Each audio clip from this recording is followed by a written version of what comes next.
Hi everyone, I'm Mary Knysh with Rhythmic Connections. I'm so excited to be coming to visit your ORF chapter, and I wanted to share a little bit about what we'll be doing during the day together. It will be virtual. I wish I could be there with you in person, but we're going to have a lovely time, and I'm going to have the opportunity to share a lot of the strategies that I've been using for classroom management and also for drumming up a better brain. And I want to share some of the work I'm doing with bucket drums and music classrooms. We've had a lot of fun.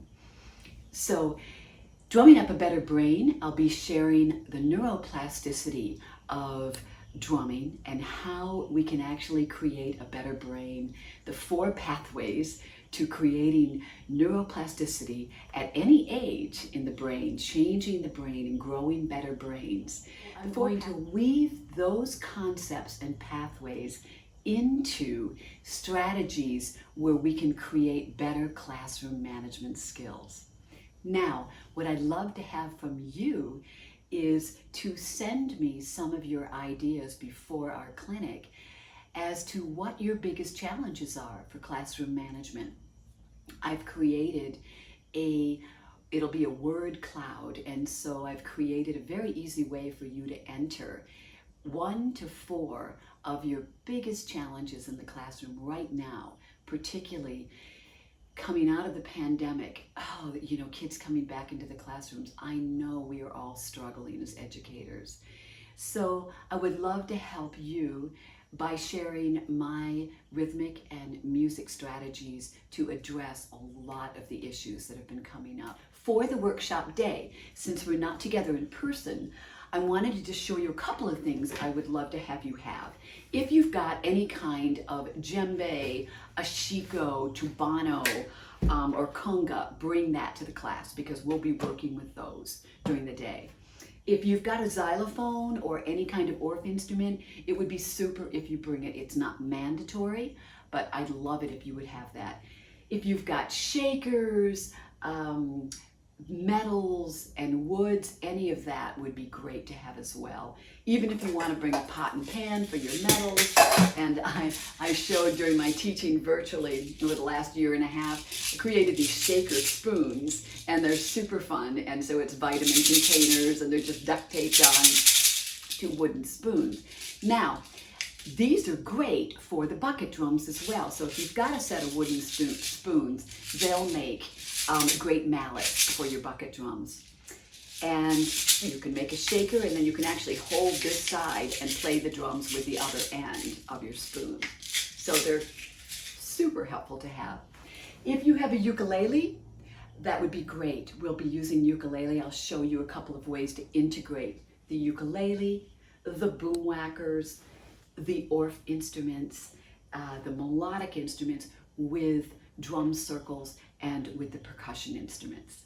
My goal is to give you a lot of ideas so that when you go back to the classroom, you'll have a lot of strategies and activities that you can apply right away to help you with classroom management.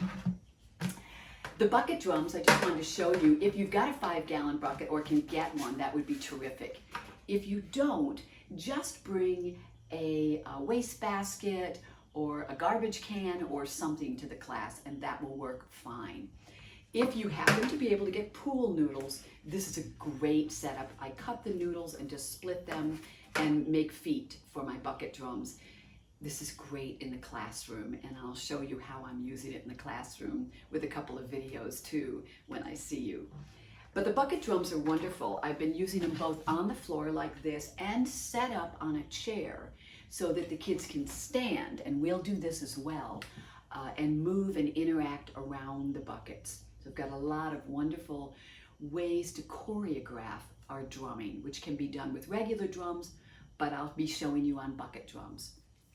And so bring a chair as well if you can. That would be terrific, that we can set the bucket up in. So I wanted to show you the mallets I made. You can bring anything, but these are great. I'll put the directions in the pre-workshop information in case you want to try it and bring them to our class together. They are PVC pipe, and then I've cut it at 12 inches, and then I've taken hose and split the hose and wrapped it around the end so that I have rubber that will give me a deep boom in the middle of the drum. Boom, boom,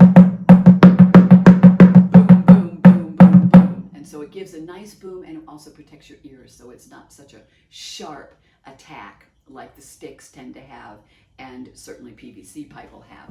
So in the middle of the bucket drum, I'll just show you, we've got a boom, boom, boom, boom, and we have a clicky clack. Clicky clack is going to happen here on the edge.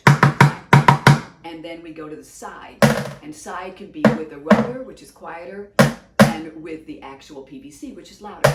So we have boom, boom, clack, side, side, and then I use a lot of sticking in the air. Boom, boom, clack, side, side, and then we stick from one side to the other. Boom, boom, and then we can cross the midline. And these are great, easy ways to wake up your group, to really get them engaged and involved. Very simply, accessibly, any student can do it, so it's wonderful for inclusion as well. These are easy instruments to make and to use in the classroom, and the best part is they stack, so they're not going to, the bucket drums are not going to create a big footprint in your classroom. So, I'm very excited to be with you. I hope you'll join us on October 23rd. I'm really looking forward to meeting you virtually.